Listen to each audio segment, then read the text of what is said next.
welcome to the undisputed heavyweight champion of the world, show made for the fans by a fan. I'm your host, as always, Richard Tiemann. This is the award-winning Fan Show, and we are live and on location from the Spokane Comedy Club with funny man Brad Williams. How you doing, Brad? Are you award-winning? I am award-winning now. What did you win? It was a local entrepreneurship award for best media.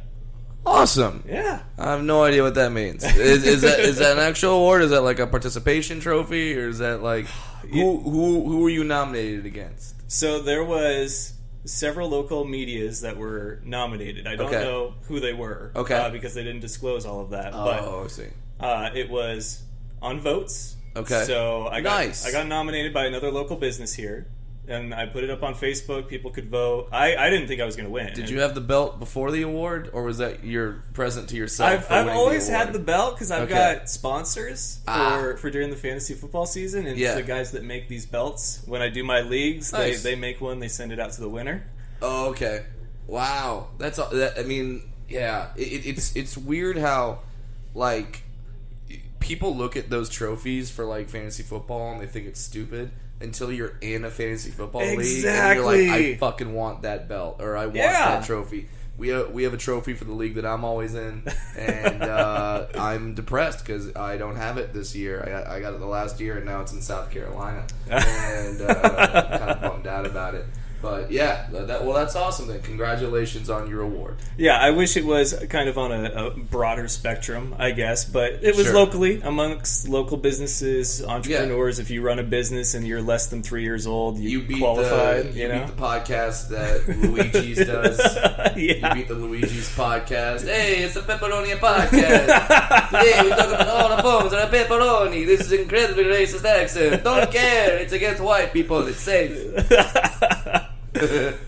So, good news about this, though, is that if you like it, so I had Steve Ranazisi on again when he was in town, and of course he played Kevin from the league. Yes. And I said, I know that you did your kind of cleanse from fantasy football, which only for him lasted like a half a season before he got into daily fantasy. Well, obviously, because that's the new thing, and now that gambling, sports gambling is going to be legal in a lot more states, not all states, but a lot more states, that's going to be happening to a lot of people now. So I brought this and I showed him, and I said I would love to, because I did a fan league last year with some of my listeners, and the winner got a belt. And then I did a league because I cover the arena and indoor football leagues. I had some players and coaches join and gave one out for that. I want to do a celebrity league. So I invited him. I want to invite you. He said he's an interested party if I can get more people, obviously. But if you want to participate and compete for one of these, I say let's do it. Man, see now, like I said I would only ever be in one league because it just takes up too much of my goddamn time. But now I'm looking at that belt, like I kind of want that belt, and I kind of want to beat Steve Ranazisi. I know. But then also because you mentioned like a legitimate celebrity, Steve's been in a lot, like a bunch of TV shows, movies, and stuff like that. So for me, it's like that's a lot better. It's more tempting to be like, yes, I'm a celebrity. But if you had said, hey, the guy that does the local used car commercials here is in the league, and like.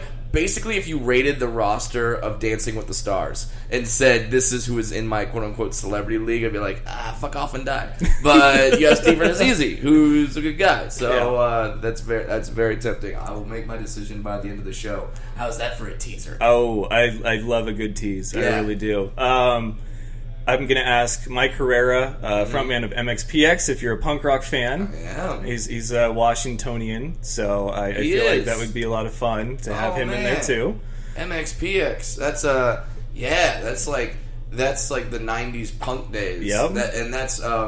We had Adam Devine, a guest on my podcast, the About Last Night podcast, and he had this great joke where he said all those 90s punk songs, they all start off the same way. It's always a season and then a location. So it's always like, summer, the city, I knew I would be with you. And by the way, that's every punk voice. I'm just doing my Tom DeLonge. I'm doing my Simple Plan. I'm doing my SR-71. Yeah, deep cut on the SR-71. Yeah, I like it. I like Found Glory. Those bands were like Midtown, MXPX. I love Alistair. I love those bands. Yeah, I think Yellow Card is still around. They actually just broke up last year. They had their farewell tour, sadly enough. All right, I'm gonna hold the microphone away from my mouth for a second.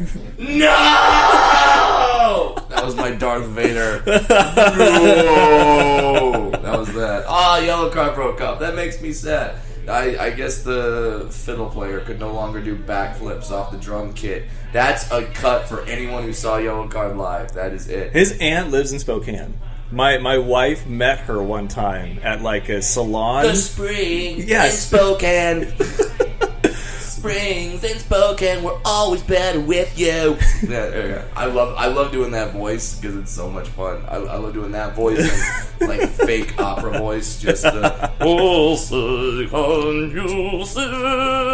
that. Which, man, are we going to talk about that in a little bit? Because we had fun on the last podcast. We were talking about the Chargers in LA, Raiders going to Las Vegas. Yeah. How dumb are Raiders fans? Like, legitimately, how dumb are Raiders fans? I don't know. Because there's people in Oakland, it's like if your girlfriend told you, hey, I'm going to leave you for this flashier thing over here in 2 years. I'm going to leave you. And be like, all right, well, I'll stay with you.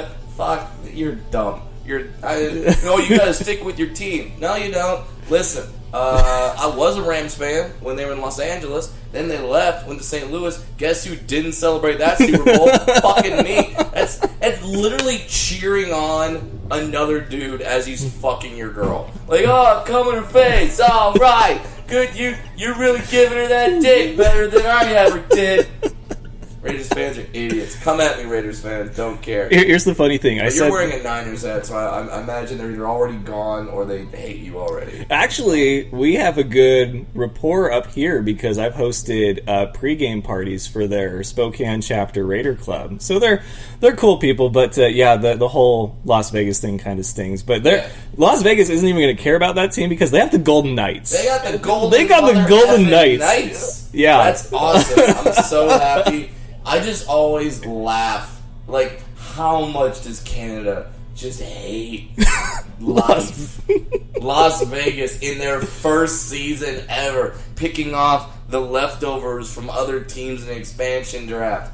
They are at the Stanley Cup final, have a good chance to win it. And then, like, Toronto Maple Leafs, one of the quote-unquote proudest franchises. Can you be a proud franchise if you haven't won a cup since 1964? Can you be considered a proud franchise? Are you still one of the top franchises? The Jets pull that card. They're like, hey, we won with Broadway Joe. Okay, so just lay off. And we had Tebow for like a half a season. Yeah.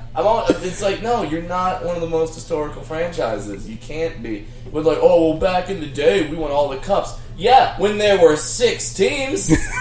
When there were 6 teams and Canadian teams, especially Montreal Canadiens, had preferential treatment for the draft, yeah, that's when you won all the cups? Okay.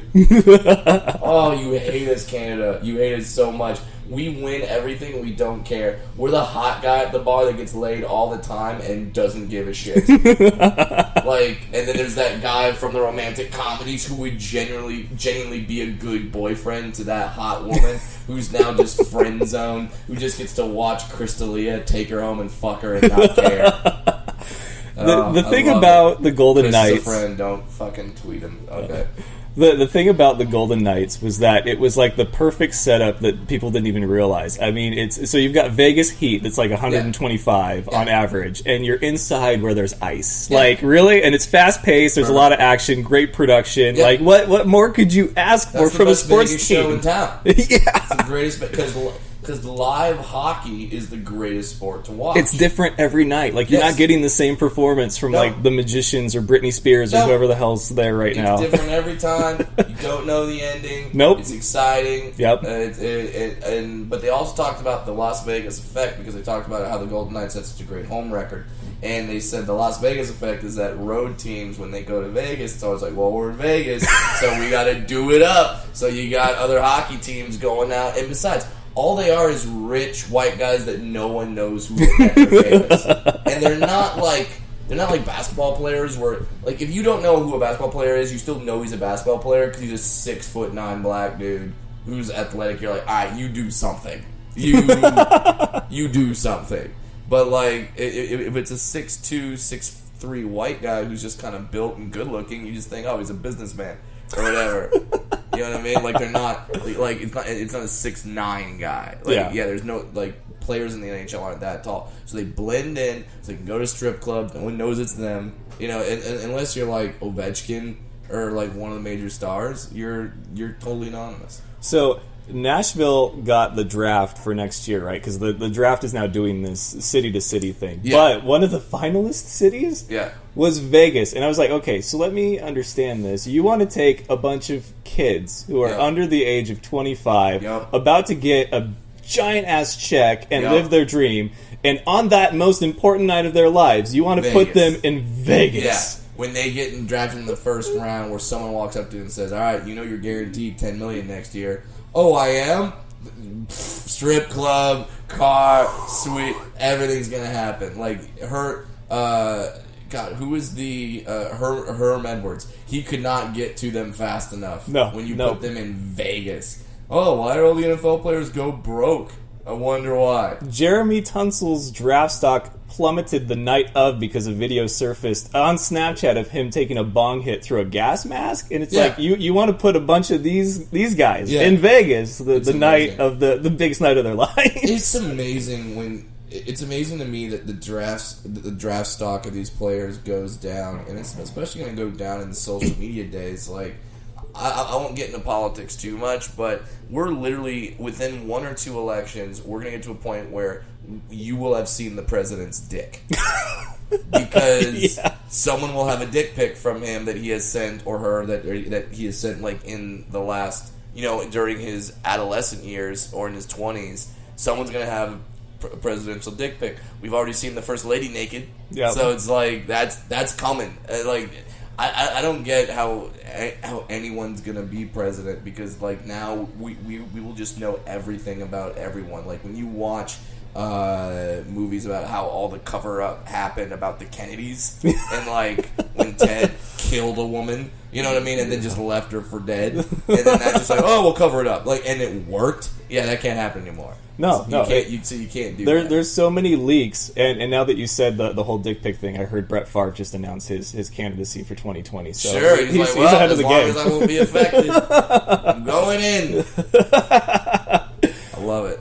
But, so the NFL had a new policy come out that they say they're working with the players, but no players were involved in the vote, just a bunch of old white dudes that own teams. Sure. And so... And Khan from the Jaguars. I just... Shahid Khan? What's his name? That's as close as I'm going to get to say it. I just like it because you get to do the William Shatner thing and go, Khan! That's it. That's all I do. Yeah, so the anthem thing. I can't make this funny. I don't want to.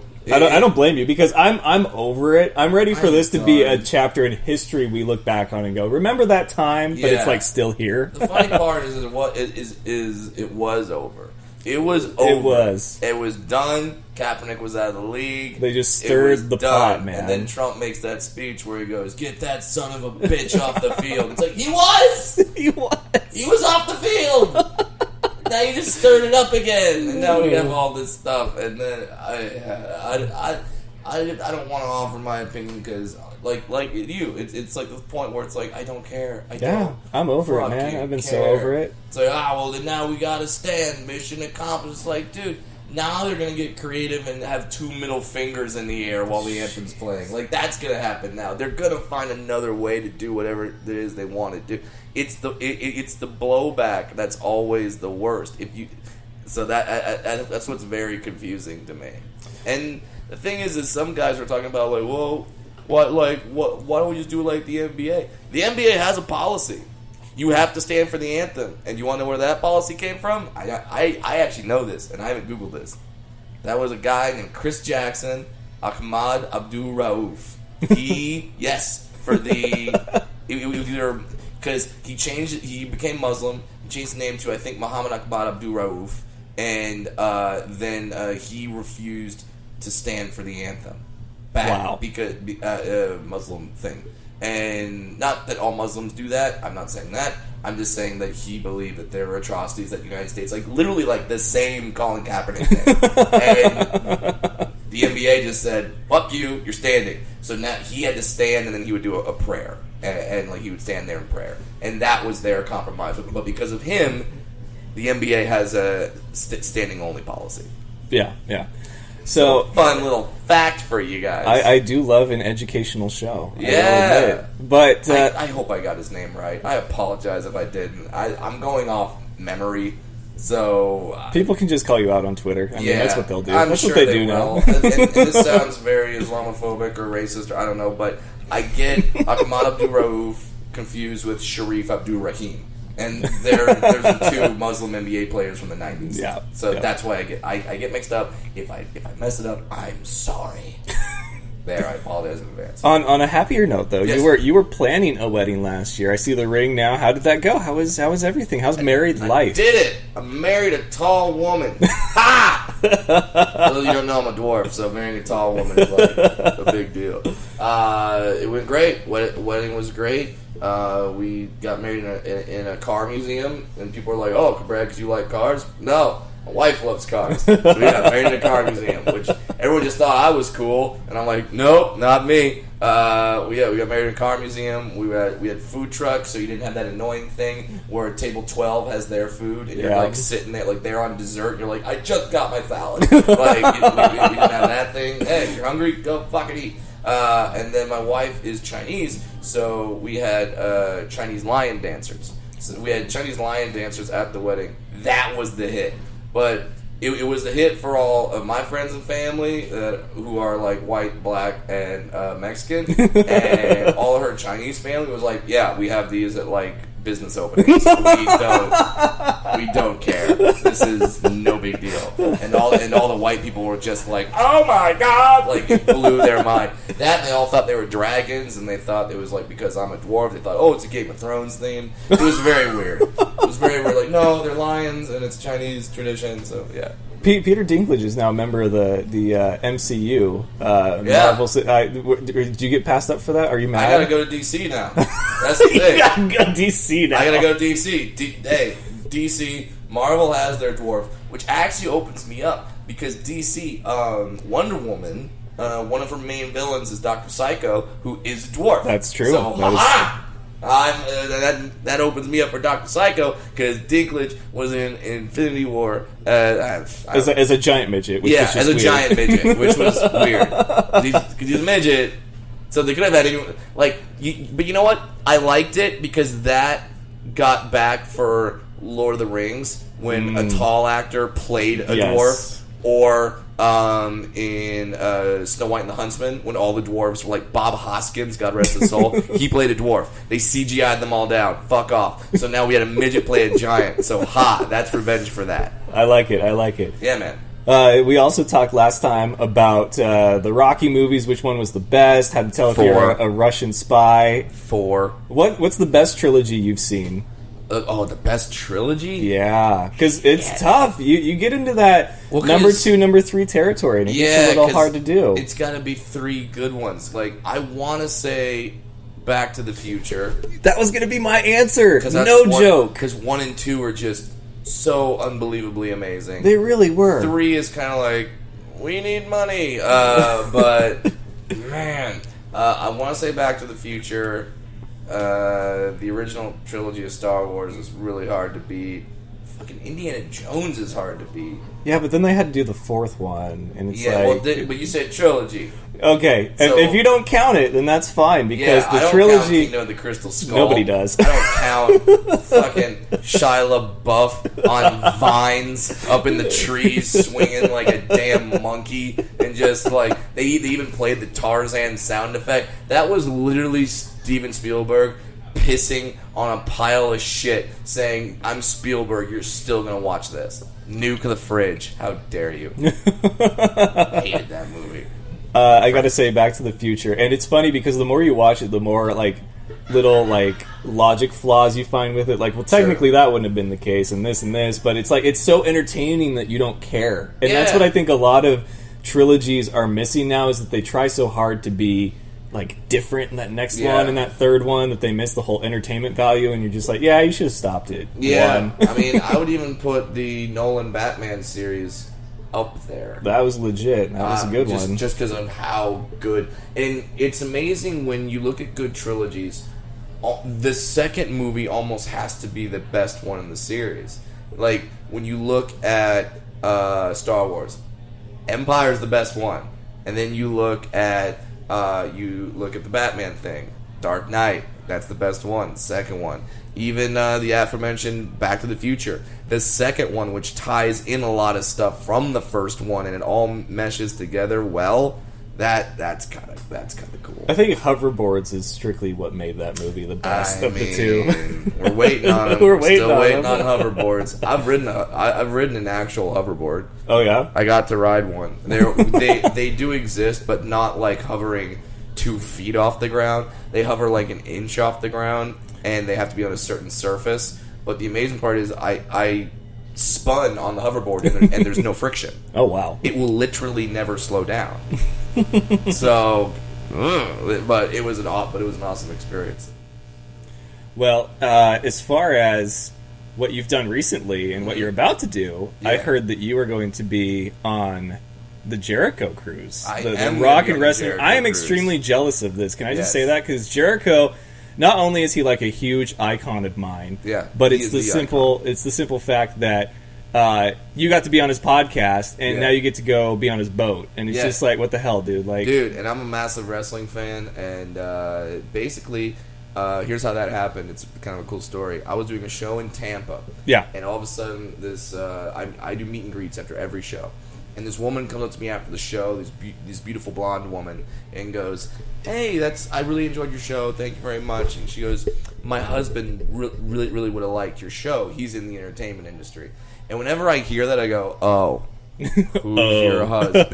Because 99.9% of the time, he's the best boy grip on an independent film that they only made one in Ohio, or like he's an extra actor, or whenever someone says that their friend's a comic, they're not a comic. They did 2 open mics and they quit. Shut the fuck up. So she goes like, "Oh, my husband's in the entertainment industry," and I go, "Oh, okay, who's your husband?" Like, humor me, and she goes, "Yeah, is this guy named Chris Jericho?" And I'm like, Oh my "The God. fuck? Okay, now we're Wow. sitting down. Now we're talking. we're gonna have a conversation. Yeah." And we did, and she's amazing. And she gave me his number and told him that I would be texting him, and she sent him some links from my comedy. And then I texted him, and he was like, "Yeah, man, I'm gonna be in the area. I'm gonna be in LA soon." I'm like, "Can I do your podcast?" He's like, "Fuck yeah."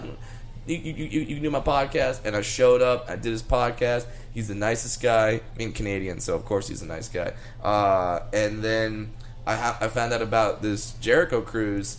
And at the time, he already had 2 comics booked, and I wasn't on the list. So I texted him like, "Dude, the fuck? You a comic?" We're like BFFs right now, and I didn't even hear about this. And he told me, he's like, "Yeah, I'd love to have you, but I really can't pay you that much." I'm like, "If you cover my travel, I'm there." Like, Dude. are you kidding me? And he offered me some money, and it's money, but it's not great money. It's less than I make in a weekend for doing stand-up, but I don't care. Yeah, 'Cause it's I you want wanna to do be it. Yeah. on a cruise ship with a bunch of wrestling fans. The best part is that my wife never even said, "Can you bring me?" Never even said that. Wife was like, "I'm gonna hate this. Bring one of your guy buddies." Yes! So now I get to bring my guy buddy that's also into wrestling, so we get to geek out at the fact that there's going to be an actual wrestling tournament on the ocean. They're doing a Sea of Honor with the Ring of Honor guys. See, I'm so excited. We were trying to do it because our anniversary is in September, and we thought it would be good to kind of like have a delayed, postpone anniversary thing, but we just couldn't make it work. And I know it's going to be awesome. I want there to be another one, but you got to tell me all about it. Like when you get back, I expect like a full report. Like, you're going to have to just give me all the deets on that, because it's going to be nuts. There's metal bands, wrestling, and also comedians and wrestling legends. I can't wait to meet Jim Ross. He's going to be there just because, like, I mean, come on. I use Jim Ross voice in my daily life. Like, it's just so fun to narrate things as Jim Ross. You know, like, do anything. I like whenever my dog's playing with a squeaky toy. Good God Almighty! You know, you just do that. you know, or stop the damn match. Yeah, or whatever. Stop the damn match. As God is my witness, he is broken in half. Like, you just do. I love, like, and you can go on YouTube and find this. People mix Jim Ross's calls with sporting events. It's the best. When like the RKO's out of nowhere, yeah. where when the players flop or fall, there's Randy Orton right there. Yeah. They do it for, like, big football hits. Like, the best one they did was that Jadeveon Clowney hit back when Jadeveon was in college, and he broke to the line, and he knocked the Michigan running back so hard his helmet popped off, and then the guy fumbled, and he just picked up the ball with one hand and ran. Oh, it's the most beautiful highlight ever, and they did it with, they timed it so the hit was right with the sound effect of Mick Foley going through the table. So it was just like, good God, oh my God, good God Almighty, and then like he just goes into it. Oh, it's the best. I can't wait. I want Jim Ross to narrate my life. I really do. I want to tell a joke and have Jim Ross go, good God, that killed him. I want that to happen so bad. Oh, so you and Jericho are friends now. You're going to do the Rock and Wrestling Rager. Yes. You got married. I got married. And now you're at the Spokane Comedy Club again. Yeah, because I got married. And so I got to get out of the house, and I have a hot Asian wife. I got to keep her happy, so I got to keep the checks coming in. So, yeah. I love going on the road. And I've gotten to a point now in my career where I'm really happy, and I kind of be a little more choosy. I don't have to go to the towns that I don't like anymore. Yeah. And people are like, "Well, you like Spokane?" Fuck yeah, it's a cool town. Next to this comedy club is a barcade. That's all I need. That we hung out at for 2 hours after your set last year. We'll do it tonight. Yeah. Like, that's the thing. It doesn't take a lot to make comedians happy. The hotel is within walking distance. Yeah. So I could walk back. I could walk here. I could do a show, go to a barcade, and then go home. Like, come on, this is a great road gig. How much new material has Married Life given you? Oh my God, a lot.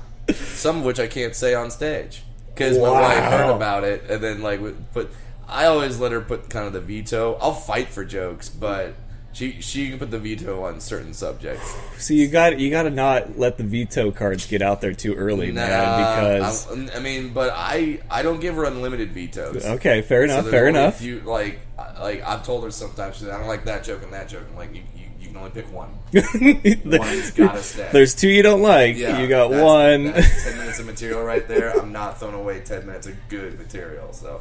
But I mean, it's more important to me to have a good marriage than to have a 3-minute bit. I'll write more jokes. I won't find another woman better than my wife. So it's fine. Once a month, I've been doing a special at this local pizzeria because there's a comedy showcase that's there once a month by a local comedian who puts together the 4 comic set. Each one gets a 15-minute set. Mm-hmm. And so I'll interview them. We'll talk about it, like how they got into comedy, all this stuff, and what their jokes are like and where they get their material. And so I asked him, I said, is it the truth that are the best jokes, or the truth that if this would have happened this way, it would have been hilarious, so you tell it that way? So I got to ask you, when it comes to your wife, is she mad because it's the truth, or is she mad because it's a fabrication and now people think that of her? A little bit of both. Because I agree with the person that, yes, the truth is funny, but most of my jokes have bits of truth in them, and then after the incident, I thought, that was good, but it would have been even funnier if this happened. And then that's how I write my jokes. So yes, that happens a lot with my wife, where something happens, we have a fight. Like, one of the ones I'm allowed to tell is about how stupid it is that she wanted to take me apple picking. Alright, it's dumb. I'm a midget. You're taking me to something that grows on trees. Not wise. I'm not much of an asshole. You're like, can I ride a giraffe while we do this? How do we make this work? Yeah. And now you were in a ring. You're married. Yeah. Now, why is it that when women get married, do they immediately their goal is to get their husbands to do a lot of activities with them that they know we hate? They know we hate. I swear they have meetings. They have meetings on Monday. I think they do. I got them to go antiquing. Like, there's there's shit like that. Well, because you remember being a single dude, and when we would hang out with our friends, we had all those stories about just like, so last night with this chick, and we did the thing with, oh my god, that's like their version of that with married life. It's like, so I got him to do this. Can you up that? Yeah. Oh, I will see that and raise you. We did wine tasting out in the middle of nowhere. I got him to watch the British Grocer. Is that even a thing? I don't know. There's a British baking show that my wife watches that is constantly on that I just ugh. So yeah, it's shit like that because it's like I don't want to when I do something like the Chris Jericho cruise. Yeah, I don't want to take my wife because she doesn't like that. Like it's not like she's not gonna have a good time, and then I'm not gonna have a good time because she's not gonna have a good time. Yep. She's gonna be mad that I'm having a good time. But it doesn't work the other way. She wants to take me. She loves to go on walks with me, and I hate to fucking walk. I have midget legs. It takes me 5 strides to match every one of hers. And she's like, "Let's go on a walk." You know how happy it makes me. I'm like, does it make you happy just looking over at me, going, "My husband's miserable, but he's being miserable to make me happy"? You just need a Segway just to ride alongside of her. That thing goes like 2 miles an hour. Right? Yeah, that's there you go. I do. I've done it before on. I was on rollerblades because we were on vacation, and I just rented rollerblades, and then she literally like tugged me, like she walked and just dragged me. I was like, "This is great. I can do this. This is fine." Yeah, it was fun. Then she slaps a collar on you, and you're just like, "You're such a good boy," and you're like, "Well, basically, all right." We're about to that point. It's nuts. We're married 8 months, but like, I've started. I don't know. I just think my wife needs more friends to do that kind of shit with her, and then I won't. The key is to complain early. If you complain early, then you'll get the pass. But and be vocal about it. Don't suffer in silence. When she asks you if you want to go shoe shopping with her, just be like, "No, I'm not doing that." Yeah, down the line because you're not going to break up over that. My wife asks me to go to Sephora all the time, and I'm like, no. Why? Like why do I want to watch you spend money? And why then do I want to watch you spend money? And then we just had this conversation the other night. She went and got her nails done. Yeah. And she's just like, "Do you like these?" And I was just like, "They're nails." And she's like, "Yeah, but do you like them?" And I was like, "Okay, look. If you want to sprinkle glitter on other parts of your body, I'm sure that would be fantastic. But it's like they're your nails. Yeah. Like what? Who is like picking you out of a crowd, saying, "But have you seen her nails?" Yeah, and she like got really quiet and a little grumpy, and I was just like, "They're nails." Yeah, they're nails. I don't know what you wanted me to say. Like I don't get I wouldn't ask my wife to go watch me get a straight razor shave. Like I wouldn't. No, why? Why would you want to do that? Like, is somebody trying to come in? Yeah, some waitresses and trying to come in here. That's fine. We're fine. Okay. I can use some more time. Okay, I just want to double check. But yeah, nails. You know. Yeah. No, but it's something I don't get it. I swear that's for other women. Now my wife wants me to start getting manicures. I'm like, no. Why? When she does her hair, that's great. I was like, that's a good look for you. Because that's where the attention should be focused, not here. Yeah, no. You're not doing spirit fingers. Like, literally, as long as you don't have, like, a Gargamel nail or something like that, that's just, like, it's gangrene or it's falling off. Or, like, I have a friend named Daniel. He is missing half of 2 different fingers. So he has, like, 9 fingers total. He's missing 2 different halves. Mm-hmm. I didn't know that until I made a joke about people missing fingers on stage, and he goes, you probably wrote that about me. I go, what are you talking about? I didn't even know. He's missing a fucking finger, and I didn't even know. I had no clue. You guys don't do a lot of high fives or things like that? or, I don't know. We do high fives, but I just didn't look at his hand. Why? Details you don't notice, right? Yeah, he had a weird accident when he was a kid where he lost halves of 2 different fingers, and I never saw it. I never saw it, never cared. So now my wife is supposed to like come home and be like, "Oh, my nails." Like no, we don't care. Yeah, I don't. Yeah, I got nothing for you on that. It's weird. They'll go nuts about like they'll be like, do you like these nails? Do you like these nails? What can I do to make these nails good for you? But then if you ever actually criticize their makeup or their fashion, fuck you, what do you know? Why are you telling me about shit you don't know about? Why are you wearing that top out to this thing? Yeah. What did you say to me? Yeah, exactly. I spent an hour picking this out. Well, you just lost another hour. Yeah, you just lost an hour of your life. Hope you were listening to a TED Talk while you were doing it, so you can at least get something out of it. Oh, so if you do this cruise and if you like it, which, there's kind of an asterisk next to this because it's a wrestling cruise. There's going to be heavy metal bands. Chris Jericho invited you, and it's something that you chose to do despite the fact that he can't pay you what you would normally make. My rate. But if you do this and you like it, I mean, there's a lot of comedians that when they're not touring, they'll do like a regular cruise or even like a regular set in Vegas or somewhere else. Is that where you see your career kind of going, and just more downtime-ish? No, that's where comedians go to die. I mean, the funniest comic I've ever seen is a comic named A.J. Jamal. And no one's really heard of him. But if you talk to comics who have seen him, they'll be like, yeah, he's the funniest guy maybe ever to do this. AJ Jamal. I did a cruise ship with him, and he pretty much only does cruise ships now. He's in his either 50s or 60s. And I asked him why. He goes, because I get to take my wife on vacation, for a free vacation. It's steady money. It's not crazy money, but I get to... It's a cool thing. I don't have to go to horrible cities. It's fun. And I go, yeah. Makes a lot of sense. So if you can do cruises and be happy, God bless you. I won't make fun of you. But just for me, it's not, because you do a cruise ship when you can't do anything else. Like, the cruise ships are kind of like a comedian retirement plan. You know what I mean? Like when you see bands that you were a fan of growing up and now they're playing casinos. And yeah. You're like, no! Like, and not major casinos, like off casinos. We've reached that point. Yeah, damn it. It's like, damn it. Oh. Father Time wins again. Yeah, it's undefeated. Undefeated, man. Father Time is undefeated. Yeah. That's where the aforementioned punk bands are now playing. You can probably see Sum 41 at an Indian casino near you. Like Fat Lip. Yeah, it's yeah. So that's what I'll do if I can't do anything else. If my career does nothing else in this business, you'll see me on the boats. So what is your dream job then? Because you like touring, obviously, but what would be your dream scenario now that you've got the married life and you still want to get out of the house, but maybe not for so long? One of the best things about this job is that it's weird. It's so routine, but it's not.